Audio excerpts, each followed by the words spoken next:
Welcome to the Archive Room podcast, stories of Manx life in years gone by, told by the people who were there. Manx Radio.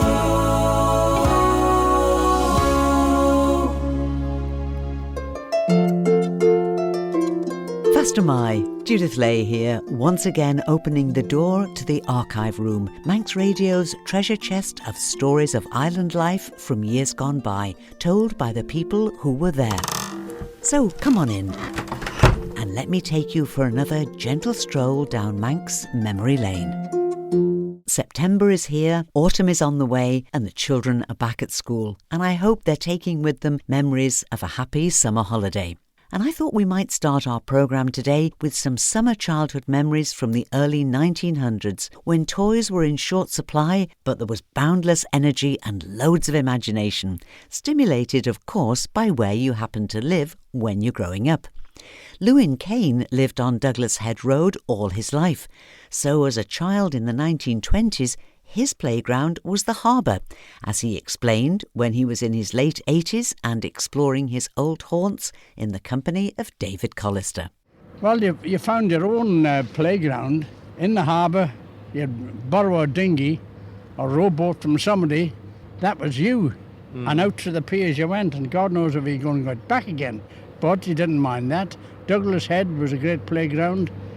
And of course in the summertime it was thronged with people, Fellmans, Pirios, and the electric trams to Port Sodrick, and the incline from the Battery Pier up to the top of the head. The day wasn't half long enough.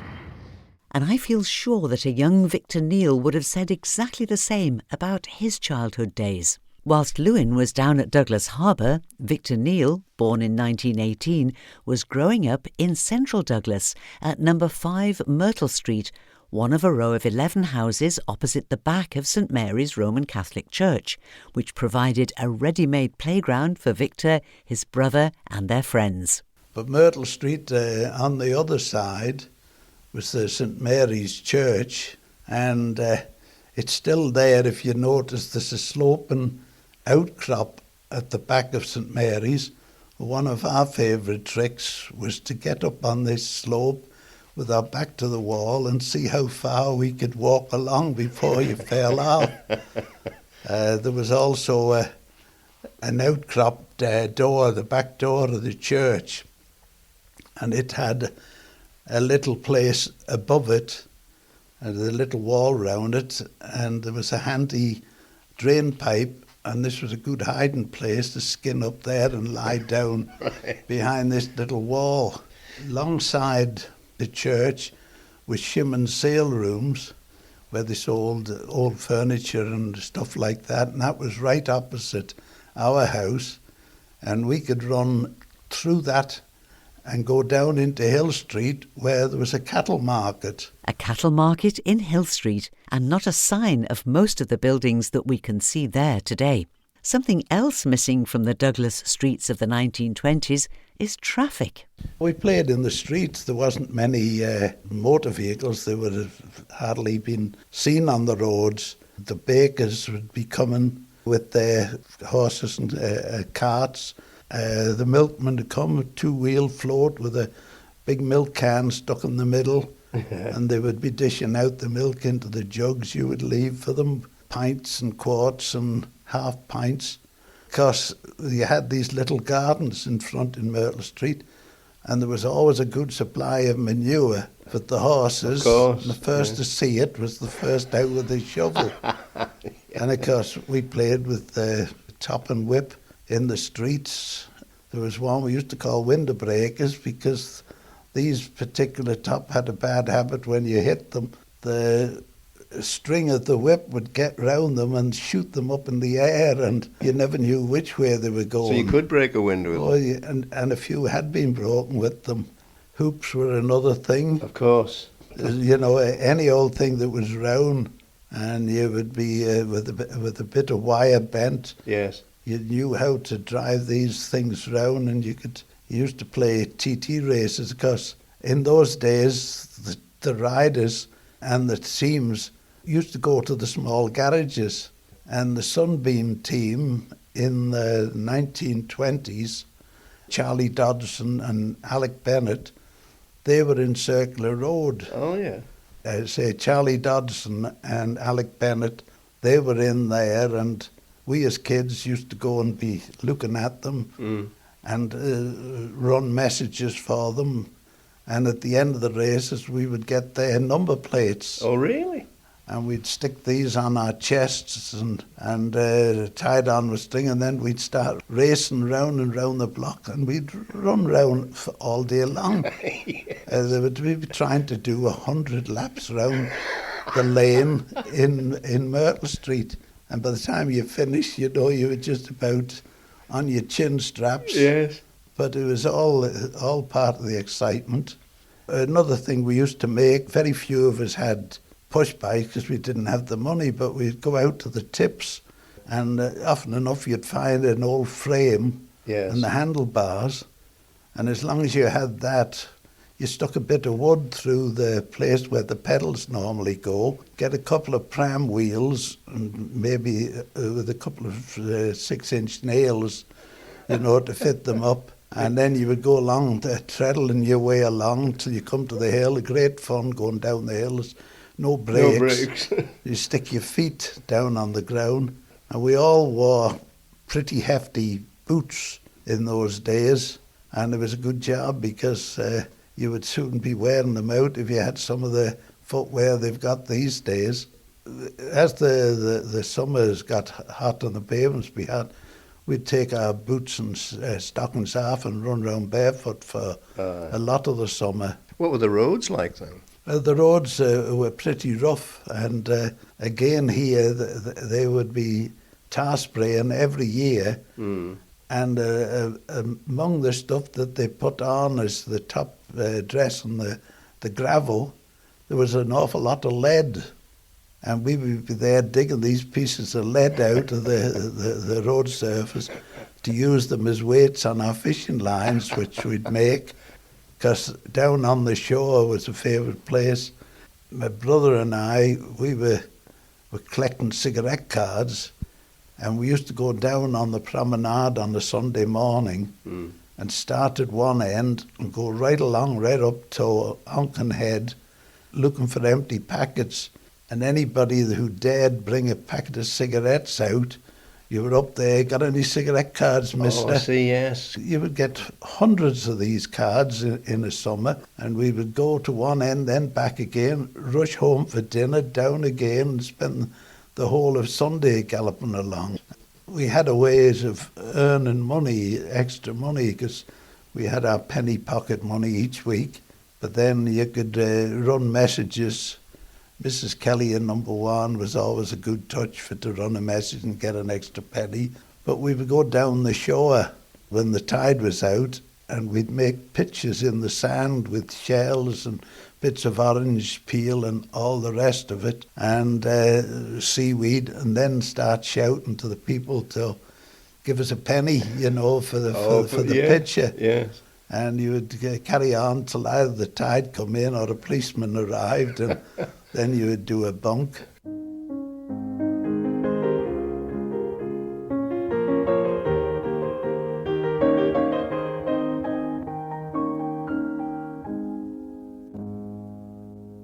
We often say that there don't seem to be any real characters around anymore these days, don't we? But that certainly couldn't be said of Old Douglas in the early 1900s, as we'll hear in a moment. And there was also no shortage of animals with character, or troublesome parrots, as Archie Gilmour now explains to David Callister. Another parrot on the promenade. It was near the Crescent Hotel. I've forgotten the name of the house now. And when the people in the summertime, they always put this parrot out on the steps, on a prop on the steps, and he could whistle exactly like the tramcar conductor, and the horse would stop. And then he would whistle the second time and the horse would start, and the horse car, and they were playing hell about this. So they decided they would, after all, make it a stop there, because it is a stop about 10 or 15 yards further on. Yeah. So we let the parrot do the commanding, stopping and starting the horse car. Right. Yes, stop and start the horse cars, just like that. Happy days. And back in Myrtle Street, Victor Kneale clearly remembers the household at number 1 and some other memorable characters. In number 1, there was a family called Kelly, and the head of the household was a baker who worked for sales on Broadway.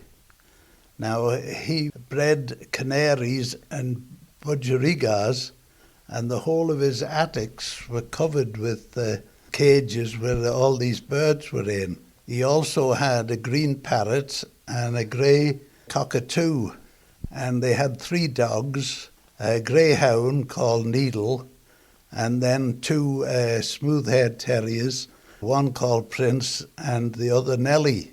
Now, in those days, the bakers used to work during the night, and so to get the bread ready when the shops opened.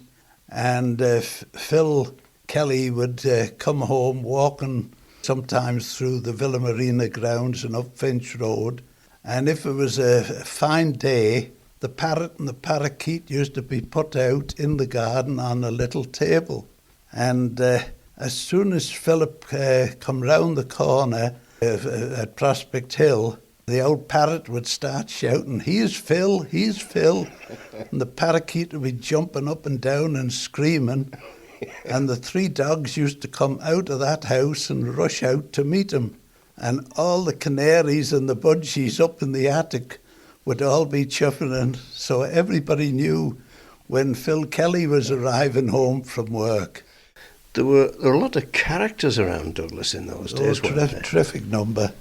There was one, Johnny Cubbin, who was known as Johnny Putty Nose, and his mother had a little shop just on the quay on the corner of Queen Street there, and he'd be shuffling round selling the papers, and as he'd be going along, he'd be shouting, "Big boat in the bay, big boat in the bay," and then anybody that looked at him, he would pull a face and stick his tongue out at you. And then there was Filario, who had the hurdy-gurdy, and his monkey. And the hurdy-gurdy was on a stick, and he had this little monkey. My memory is he had a green jacket and a little red hat on. And the monkey used to go round with the little cup to collect the pennies. And then there was another fellow, I think his name was Tia, and he had a sort of battle organ on wheels, pulled by a donkey, and he was quite a sloppily dressed fellow and quite heavy, and he would sit on the shaft of the cart, and his son would be dangling on the back, and this little donkey pulling the 2 of them along. There was Harry Winter, who went round selling vegetables, and again he had a donkey in the cart, and when they got to the raglan, the donkey wouldn't go past the raglan until they got a pint of beer for him. And he was the donkey in the film No Limit, wasn't he? Yes. Yes. So again, he was a character. There was another fellow, a blind man, who used to play the violin on the promenade under the arcade, and his daughter used to bring him down there and leave him there. Yeah. And he would play and collect whatever people would give him. And in Old Douglas then, which was still there presumably, there were some rough characters, weren't there? Scare Lachlan, Pegleg Cayley. Yeah. They were real characters. Down round the quayside, it used to be a right rabbit warren there where the car park on Lord Street is now. Yes. Dozens of little lanes and houses, and they would be down there from Shaw's Brow, going down into Barrack Street and where Quine's Corner is now. That was known as Little Hell. That would be an area of the greatest poverty, would it, I presume? Yeah, well, there was a lot of poverty there, but a lot of drunks. You've got to remember there were some good people among them, but Little Hell, one of our favourite tricks as kids was to take a dare to run down Little Hell on a Saturday night. And I can remember one occasion my father had taken my brother and I to the pictures, and we were coming back up Police Station Hill when a drunk come across the road and took a swipe at me father. A bad mistake he made, because my father just gave him one clout and laid him out on the road on the steps of the police station and just said to us, "Hurry along, boys." We just left him there.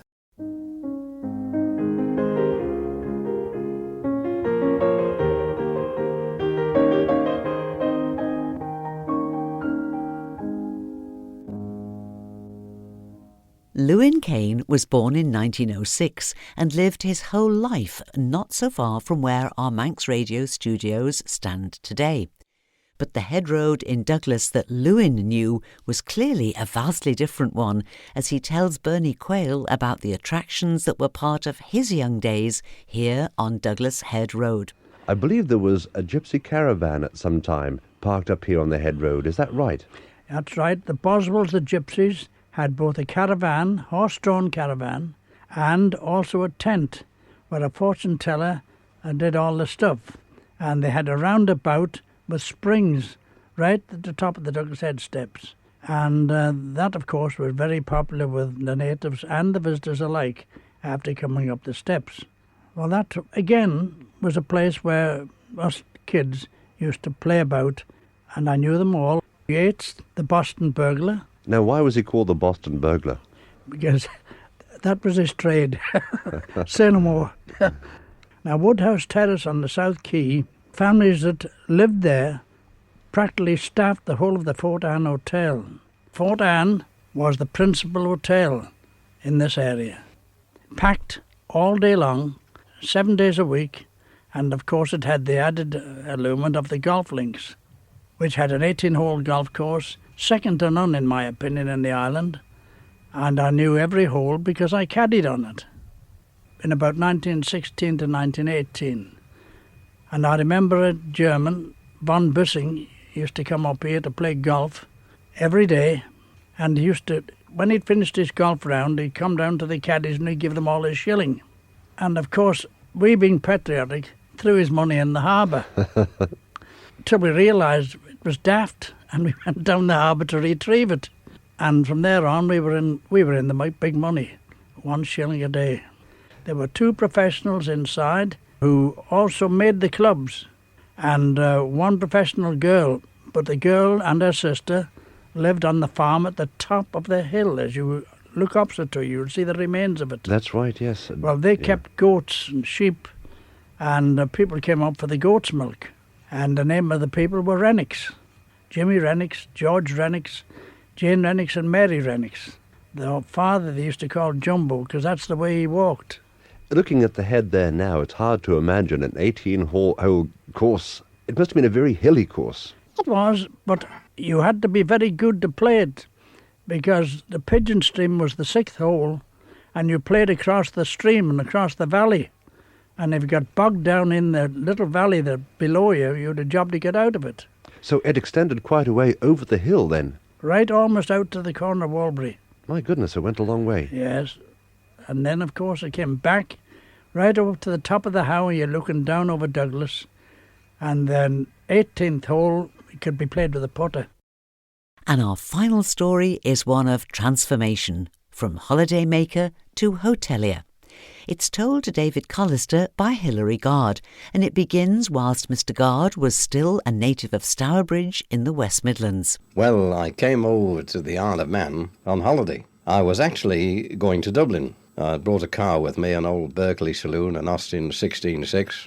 Drove up to the landing stage, went to the Dublin kiosk and said, return 2 days to Dublin, please. And the man looked at me in horror. And because I hadn't camped out on the quay day and night for 2 or 3 nights, they wouldn't even entertain it. Really? Well, that's what it appeared to me. Anyway, they wouldn't take me. So a little higher up was the Isle of Man kiosk. So I went up there, very humble. I said, can you possibly get me over to the Isle of Man? I've got to get over for domestic reasons. Anyway, they took me on the boat, craned me on, and we disappeared out of the bar, and the Dublin boat was still in the quay. I bet they wouldn't do that now, turn away a potential customer like that. No. And that's how I came to the Isle of Man. Yes. I used to come to the Isle of Man ever since I was a small child. because Dad used to work in Liverpool and he had a contractor. He was in the civil service and he got it very cheaply. And he used to hire a cottage for the whole our summer holidays for Mother and us 3 children. The 4th one wasn't born then. And we used to go to Laxey, Ballasalla, marvellous holidays we had. And then I didn't come again. The last time I came was before the war in 1938, where I stopped at Cunningham's camp. And it was a marvellous camp. There was about 1,000 to 1,500 all men there. And I was there the last week before they broke up, and we used to go along several hundred strong, about 8 abreast along the promenade with different homemade bands and things, singing and shouting. And there was no hooliganism, nothing like that in those days. And we paid 2 guineas a week, and that included all your food and sports. They had a sports field there. They supply you with the football boots, jerseys, the lot, and a bit of a swimming pool as well. It was a wonderful holiday. I mean, when you're young, you can eat, you know. And the breakfast was a full breakfast. The one at Cunningham had the farms, etc. And they bring you breakfast, bacon, eggs, and so on.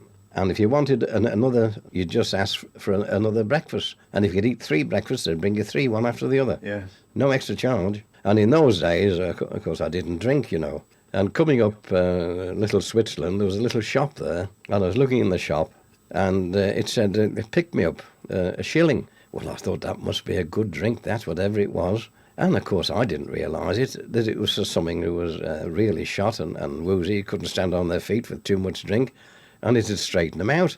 Yeah. Well, I drank this as a gulp, and my God, it nearly killed me. Yes.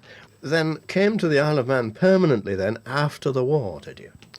Well, I came on a beautiful summer's day in August. I was tootling along the promenade, and I stopped at the Grasmere. The sun was scintillating on the sea, and all the boarding houses seemed to me to be done in white. I think they all had to be done in the same colour in the old days. And I knocked at the door of the Grasmere, and a young woman came to the door, and I said, have you got a single room for 3 nights? Of course we haven't, she said. I mean, no hesitation. So I said, well, are you the proprietors? Well, she said, no. Well, I said, can I see whoever is in? Well, she said, you can, but it won't do you any good. Anyway, the proprietors came, who happened to be Mrs. Matthews, and I said to her in a very different tone, of course, can you possibly help me? I've come over here for 2 days. I don't drink. I'm not interested in girls. I'm just coming just to have a look round the island. Won't give you any trouble or anything like that, you say. Well, she said, well, you'll have to sleep in a different room each night. Oh, I said, I don't mind that. And I did. I was there for nearly 3 weeks. I don't think I slept in the same bed more than 2 nights. Because I met the doors of the house then, and of course I stopped longer. And I went back and sold out my business, and I came over to the Isle of Man and started up in the hotel business. Mr. Guard's time in the tourist industry saw him running first the Grasmere Hotel and then the Hydro. But his reaction when he made his very first visit to the island never lost its impact.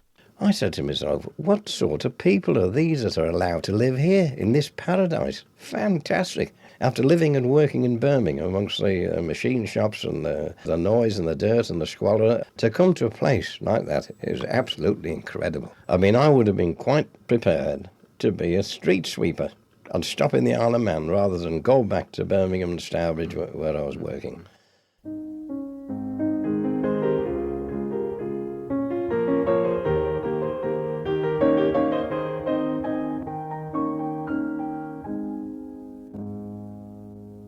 And so we close the archive room door for another week, with my thanks to storytellers Hilary, Lewin, Cain, Archie Gilmour and Victor Kneale. And of course, thanks to the late David Callister and Bernie Quayle, who first gathered together all these wonderful stories, and to Manx Radio's present-day archivist Tim Price for all his help. Music is and always has been a huge part of island life, and that's the theme of our stories next week. So I do hope you'll join me again as I open the door to the archive room just after 6 next Thursday evening. Or listen at your leisure to the podcasts of this series. Go to manxradio.com and search for The Vault. There you'll find all available episodes of the archive room and lots more from the Manx Radio Store of Nostalgia. But for now, this is Judith saying thank you for listening. And, well, I expect by now you have worked out who it is doing our vintage sign-off, haven't you? Anyway, till next week, so long, yes, sir.